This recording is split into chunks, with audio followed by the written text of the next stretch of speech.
Thank you so much. Thanks everyone for being here. Super excited to talk to you today about the MIT application. You probably see me doing a lot of webinars. A little bit casual today, sporting my MIT shirt here. So go Sloan. So yeah, as Al mentioned, I'm Scott Edinburgh, founder of Personal MBA Coach, MIT for undergrad. I was a teaching assistant actually for one of the MBA courses as an undergrad, working in consulting. I went to Wharton for my MBA. Been running this company for the last 17 years. We got over 11 million in scholarships last year. Some of that was from MIT Sloan. So we'll talk through the application today. I'll sort of walk through it step by step, and please ask questions along the way. Some of these things we'll sort of go through maybe a little bit more quickly than others, but here we are. So we'll just kind of dive right into it, right? MIT, things to think about, website and these answers and admissions events. But in that first welcome page, there were links to some admissions events, right? Don't skip that as fast as I skipped it. MIT is really focused on engagement. They want to see that you are connected to the school. They want to see that you have taken steps to get to know the program. We're very close physically located to MIT. I live in Newton outside of Boston. Some admissions members may or may not live in my town. We know the teams well. We actually traveled with one of the directors of admissions to the AGAT conference this summer in Europe. So had a chance to chat with admissions, get to know them, really think through what they're looking for as they're building up a class. And so what they're looking for is to show that you are engaged. They want to see that you've demonstrated interest in the school. Talking to students, talking to alums is very important. So the next tab, personal info. So pretty straightforward, right? Your name, last name, legal first name, etc. Preferred name, you want to go by Billy. Okay, just fill that in there. Type in address, location, contact information, phone number, right? This is pretty straightforward. Now, this is interesting, right? They have birth country and birth city. Sometimes people say, how is my information going to be presented to the school? Will they know that I'm diverse or from a different place, right? This is where they'll know. So if you grew up in New York, but you were born in Ghana, right? This is where you can tell them. Native language, okay? And this stuff is optional. Gender, pronouns, right? But it's probably good to just tell them everything so they know. Consent to sharing your information. Why not, right? No real huge downside here. And then if you have any sexual orientation, again, this is the place to check that. Now, as a reminder, based on a Supreme Court ruling recently, schools are not able to evaluate you or give you points or lack of points or whatever based on things that you check. So you can check a box here, but you have to demonstrate commitment to that community in order to, quote, get credit for that. Citizenship, don't worry too much about citizenship. Just fill it out, exactly as it is, right, in real life. It might be, you might be a citizen of one country, two countries, 3 countries, right? It doesn't really matter too much. Just sort of fill it out here so that the school sees everything that you have. And then first gen, this is important, right? If you are a first gen college student, this is great. So if we can click yes, that's wonderful. If you're not, not much you can do about it. Okay, academic record. All right, MIT is a very rigorous program. It's an analytical school. I would say one of the more analytically rigorous programs out there. So if you are not very focused on, quants and you don't have a history of math, let's think through what you can do to show that, right? So you add your institution, degree, dates attended. Then they have this question, are there any areas of concern with regard to your academic record? So I just talked to a candidate before this webinar who had a 3.2 GPA. Actually, it was 3.1. And they'll be applying to top schools, including MIT Sloan, right? He will be filling this out, right? 3.1 is not the best in the world. So he's going to write something. Now, what is he going to write? Well, I won't tell you what he's going to write, but in general, right, you should write something that is short, right? So there's a form and, you can write more and more and more and more, and you can just keep going. That doesn't mean you want to have oodles and oodles of sentences here. Keep it brief, right? 2 to 3 sentences just to sort of highlight what happened. The more time that you spend writing, the more time an admissions director is going to spend reading that. And so a little trick is to keep it very, very brief and concise. It shows your ability to be concise in this application process, and it shows that you actually want them to spend more time on other things rather than reading what happened with your grandmother and why she was in the hospital and why you couldn't study 3 semesters or whatever it might be. Is your undergraduate degree a STEM degree or not? Okay, then you go into the next section. Test scores. So there's a lot of writing here. Standardized test or a component, et cetera, remote and in-person is good. And then they have a test waiver, right? So take a step back, right? I know I'm going through the application, but I can't talk without giving advice. So should you apply with a test waiver? If you can get a good test score, the answer is no, right? It's harder to get in with the waiver. I don't care what school, what circumstance, who says what you hear from the admissions director. It's harder to get in with the waiver. If I take 2 candidates side by side, one of them has a good test score, the other one, they waived it. I just don't know how they're performing in a test. So I can't rate them, quite as highly as someone that has a good test score. Now, that doesn't mean you won't get in with the waiver. You absolutely could get in with the waiver, right? If everything else was good about you. Your GPA is high, your analytical skills are shown in other areas of your application. So people go with waivers. We actually got a candidate in around 3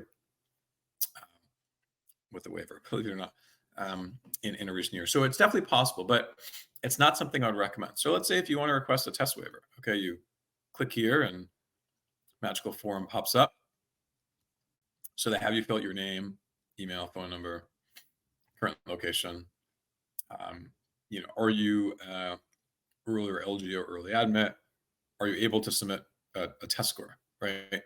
So interesting. What happens if you click yes? If you click yes, they expect you to submit a test score. Okay. Now let's say you submit no, right? I can't submit it. Now it pops up. Please explain why you were not able to submit a test score. Now, to be clear, I am not able to submit a score. All right. This is not a statement of academic readiness. This tells them why you cannot take a test. This is very different from a lot of other schools that will waive the test. If they say, oh, tell me about your analytics or what you've done at work or yada, yada, tell me your 1,000, math classes and the A pluses that you've gotten in that. That's not what you write here. MIT wants to waive if you cannot take a test. You might ask yourself, what are the reasons why someone can't take a test these days? Okay, so that's a more personal situation. It's sort of legacy back from COVID when people couldn't take tests because of certain things that were happening. So it really should be like, I cannot take a test, and happy to consult offline if you want some help in your applications to think through what's going to work, what's not going to work with the waiver. Okay, so back to test scores. You add the test and list the dates that you took the test online. They just want to know what's online versus not. You can take the test as many times as you need to within the limits. It doesn't really matter. Submit your scores, and they're going to look at the highest score. Relevant coursework. Ask a lot of questions, right? Have you taken calculus? Have you taken communications? Yes, I've taken calculus. Ooh, now I get more info. Maybe I'll say no. Maybe that'll be easier. I'm just kidding. So look, if you've taken a course, okay, you have to name the course, name the institution, number, level. What do we have here? Graduate, study abroad, undergraduate. Okay, you have the grade, the scale it's on, right? So you want to see 3.2 out of 4.0 or whatever it is. What percent of this course was devoted to calculus, right? So it's a calculus course, but also how much calculus was in it. What majors was this class targeting towards, right? STEM, economics, or other. They get very, very detailed here. Communications, right? Similar percentages and course numbers and everything. Linear algebra, same thing, right? So they want to know that you've taken these courses. Now, if you haven't and you click no, you have now been rejected. No, I'm just kidding. So, right, it doesn't mean you have to take this to get into school. They want to know, they want to collect this information. Again, it's an analytical program. They want to see that you've had some of these things if possible, right? If not, they're just evaluating you in your entirety. So just be objective if you've taken a course, if you've not taken a course. Should you take a course now if you haven't taken it before? Depends what your undergraduate GPA was, right? If you have a really strong GPA and your courses are otherwise, good and challenging, but maybe you didn't take probability or statistics, doesn't mean you have to go and take a probability course online. But if you're weak, maybe that's not a bad idea. Okay, any professional certifications or non-degree coursework, right? And they list CPA and CFA and that sort of thing, right? So this is where you would add that information. Any supporting materials showing completion, or I guess other materials that you might have. That's where you're going to show that. Okay, so that's coursework. You'll spend a little bit longer on the coursework then for the average school. Employment. Okay, you may list up to 3 entries, right? Pay attention to this. If you have more than 3 jobs, you can list up to 3 entries. Report your salary in US dollars. This is important. Put your salary down. We have a lot of questions from people that's like, well, what if I calculate salary? It's what was paid to you, what's on the W-2, and then what went into your bank account, obviously grossed up for taxes. That's what they want. If there's equity, or if there's stock options, or if there's like other stuff, vacation time, or they paid for your, car or your apartment or whatever, you can write that elsewhere, but don't put that in the salary. The salary should be something that a background check company can verify, and it'll match up within $1,000. So just put your salary, keep it simple. Select your job industry based on what organization specializes in, right? Versus your unit. So like if I'm in consulting, or if I'm in a general management company, or if I'm in a car manufacturer, right? That's the details that you want to put. And they say, do you anticipate financial sponsorship? So do you anticipate financial sponsorship from an employer or from another organization, right? It's just good to have. If you click yes, then they ask details. Please indicate whether the sponsorship is in progress, or if it's confirmed, like if my consulting firm has already awarded me, or if they're going to, do you have an offer to return? What percentage are they going to cover, right? So that's just good information to have. If you have that, that's great. It's a net positive. If you don't have that, don't worry. Nobody sponsored me. I went to Wharton and I paid it, right? So nobody offered to pay for me, and that doesn't mean you won't get in, right? It's good data to have. Years of experience. How many years of full-time experience? Whole numbers, right? That's stressful. What if I don't have a whole number? What if I have 4.3? Okay, 4.7, right? Pick the closest number of years of full-time experience that you'll have by September 1st, right? So this is not now. This is by the time you end up starting school next year. Any gaps, right? Maybe you got laid off, or COVID, or economy, or tech layoff, or something. Write that, right? So what do you put in a gap? You say, I was unemployed from X month to Y month because my company downsized, and I was looking for another job that was more closely related to the finance field that I hope to go into. Thus, after 3 months, I was able to secure this role, which gave me XYZ, right? So very, very brief. Not writing an essay, but just sort of explaining. Now, if you were unemployed and you were doing something, let's tell them. During the time away from work, I watched 3 new Netflix series, right? It's good information to put. Maybe better than that, I volunteered for a nonprofit. I started a nonprofit. I was on this board. I taught people English, right? Other things that they can see that you're doing to explain the gaps. Org chart. So this is a little bit different, right?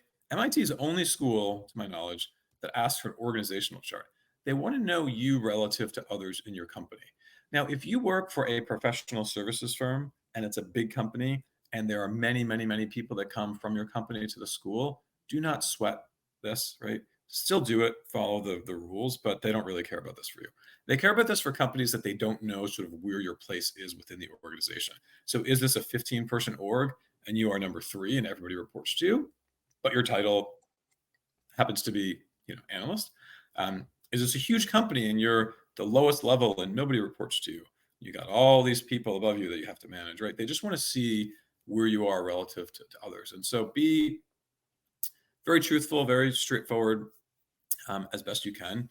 We have a sample org chart that we send to all of our clients, and they sometimes use that as they're creating their own.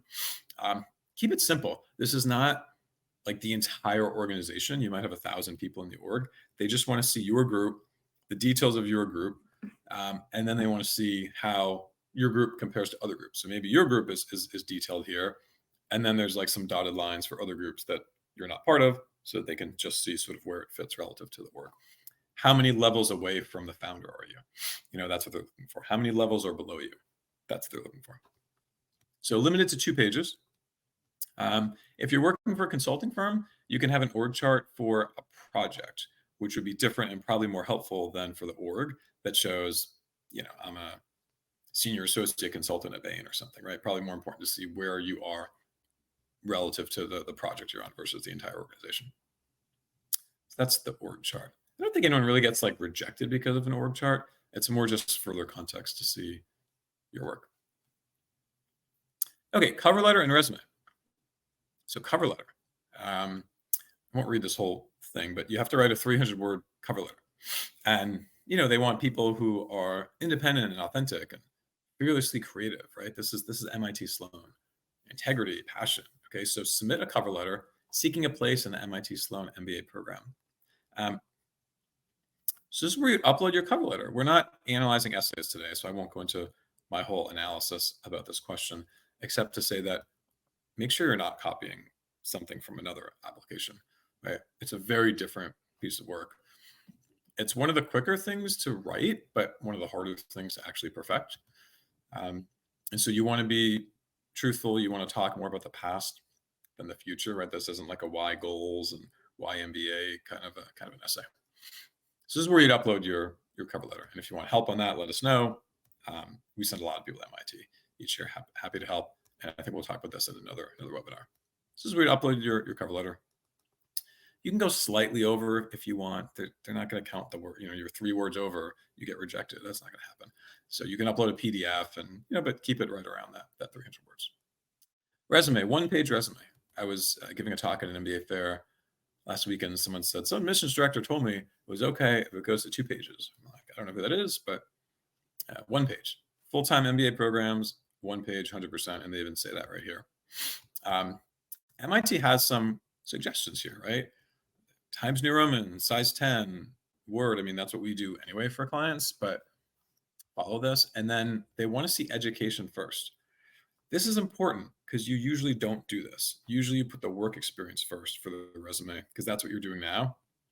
Unless you're in school, you're applying through a deferred program. We do a lot of work with deferred candidates. So if you're in college and wanting to apply through deferred, reach out. In that case, education is first because that's what you're doing. But here they want education first, and then work experience, and then other stuff, extracurriculars, skills. I like interests. Interest is really it's a helpful thing, Cabernet wine tasting or badminton, right? Ooh, badminton, that's different. Like, tell me more about that, right? It's just a conversation starter. Then they want LinkedIn. They want to see how LinkedIn compares. You want to have your sort of obvious. You want it to be possible for them to look at it, right? Don't make yourself private so nobody can view you. Paste your LinkedIn. If it doesn't match up with the resume, now's the time to adjust that. You don't have to have all the details of your resume in your LinkedIn, though. Sometimes people get stressed about that. What if I don't want to write everything, or it's not public or whatever? You can just have name and title if you want. I mean, it's probably good to have a little bit written there, but you don't have to, as long as the names and titles match up. So resume, LinkedIn, cover letter. Recommendations. Okay. MIT is also a little bit different. Theme of the day, Sloan is unique. They have 1 rec letter. Some schools have 2. Some schools have 0. Sloan has 1. So 1 letter of recommendation. And it should be a manager at work.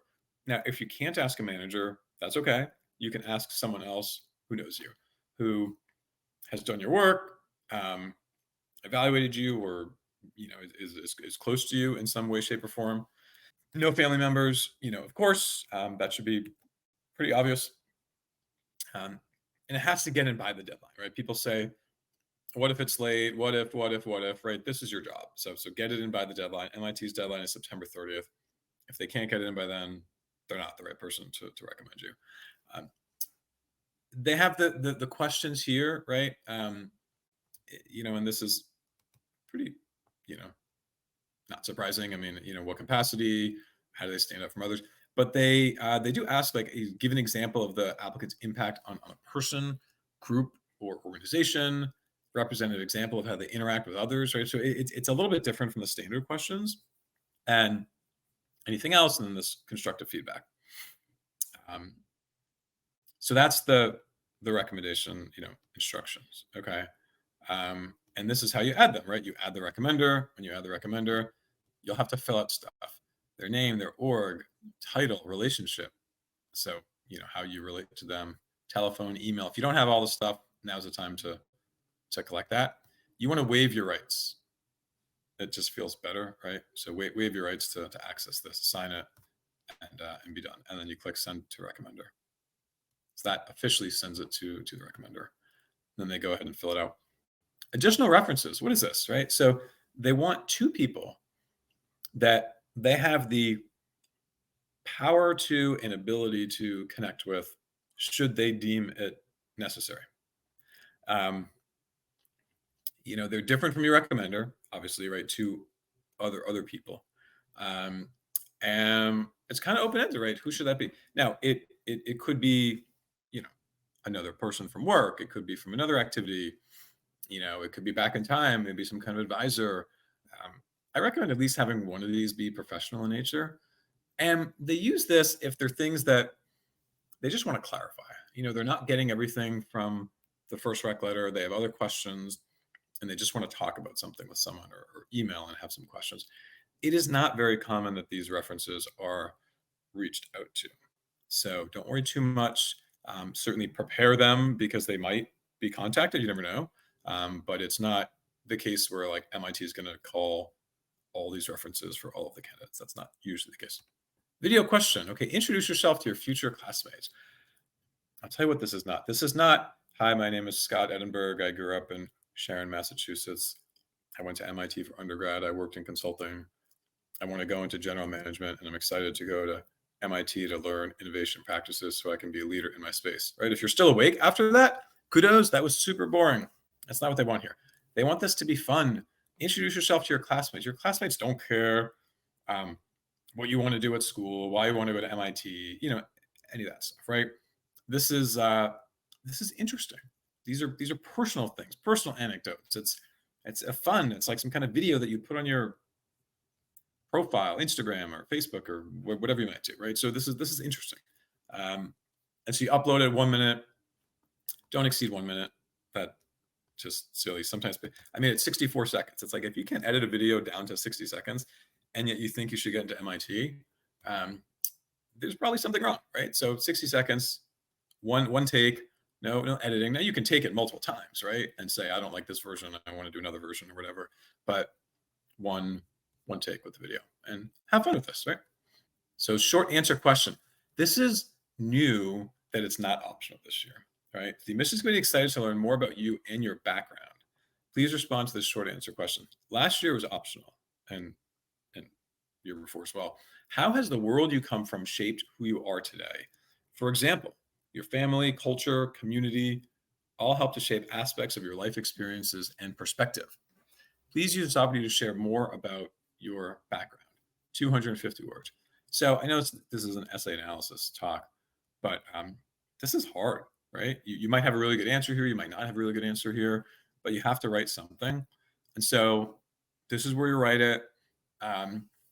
This is a inclusivity DEI play, right? They want to get to know everybody and their backgrounds and give people credit when credit's due because they grew up, reading in the basement without light or heat, and they had to fund their education themselves, right? Now, not all of you have that story, but they just kind of want to know more about you, cultural background, personal, family, whatever sort of shapes you to be who you are today. If you don't have the strongest answer, it doesn't mean you won't get accepted, right? They can't take everybody who comes from really humbled and tough backgrounds or anything like that. Plenty of people just grew up with fine families in the Northeast, dad's a lawyer, whatever. And that's fine. Just talk about your background so that they have a sense for what that is. Next, we have additional questions.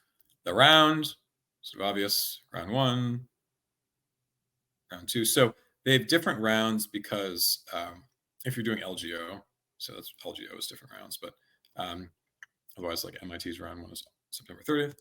Have you previously applied? Yes or no? See what happens if you click yes. Provide the decision you received. Probably wasn't admit, but maybe. You never know. Reject, waitlist. Enter the year. What has changed since you last applied? 200 words, right? This is another essay. Ding, ding, ding. You have to write a reapplicant essay, 200 words. What's changed? I got a new promotion. I got a new job. I did this new extracurricular. I've engaged with students. I went to these events. I learned what's going on, right? These are the things that have changed.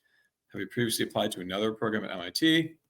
Yes, you have to type in the program and the decision.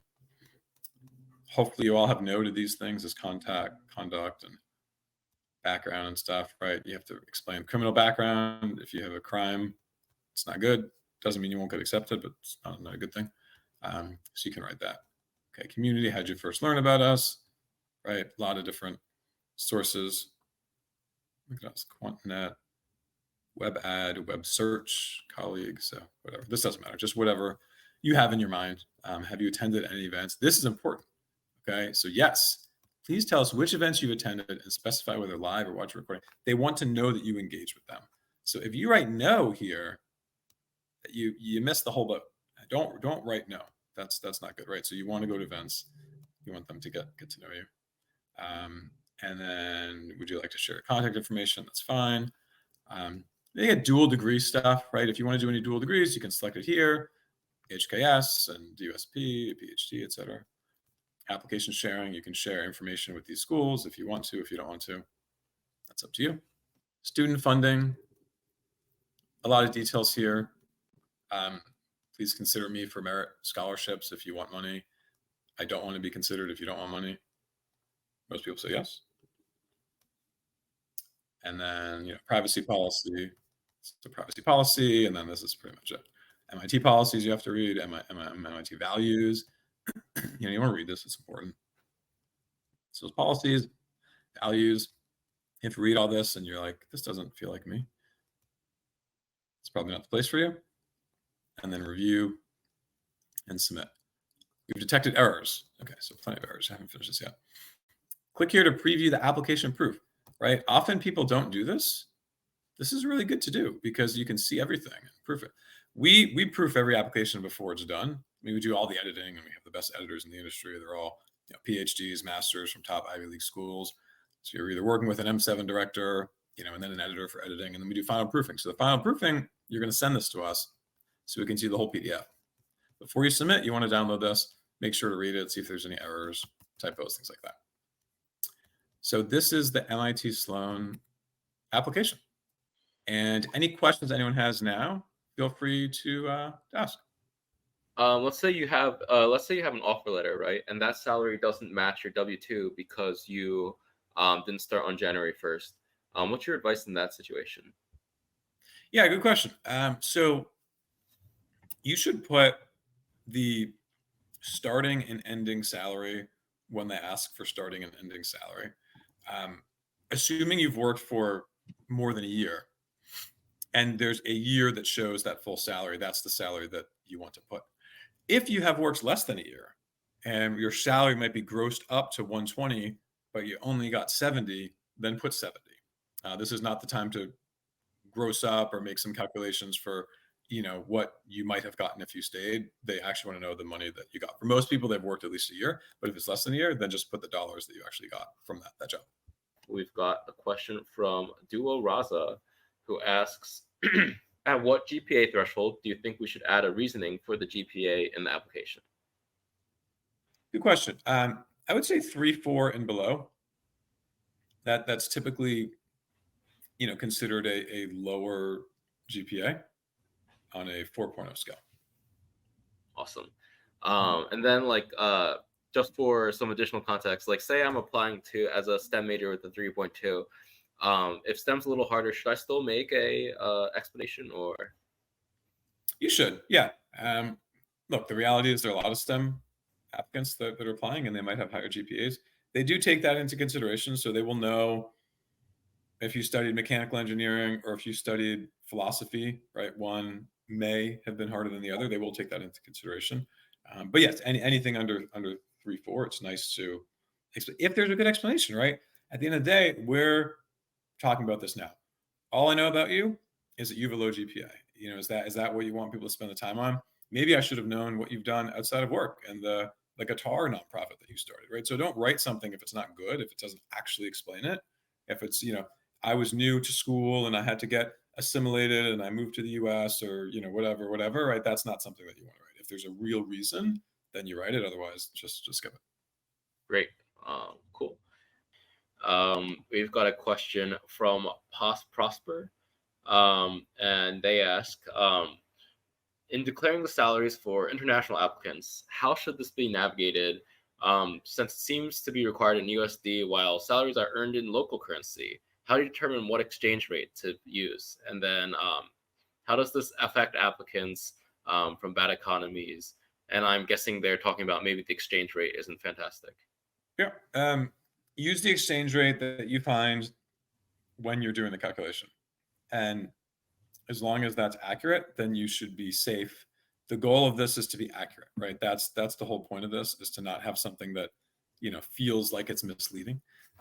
As far as the exchange rate, it doesn't matter because you're competing with other people from your same economy.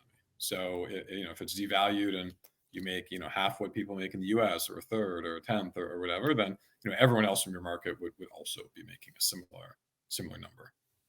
So it's not really relevant, to be honest. You're not going to be compared with a private equity candidate in New York if you're coming from Mali and Africa and making $12,000. We've got a question from Tashfeen, and they ask, I resigned my senior sales position at Delivery Hero to pursue a small restaurant startup. However, I never filed the business for taxes. Should I still mention the startup as experience?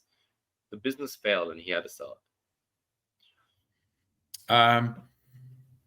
So we can't really give you advice on like tax and legal stuff because that is out of the kind of abilities. But what I can say is you should tell the schools everything that you did because you want to be upfront and direct and honest about your work. So if you did work, you should tell the school about the work that you did.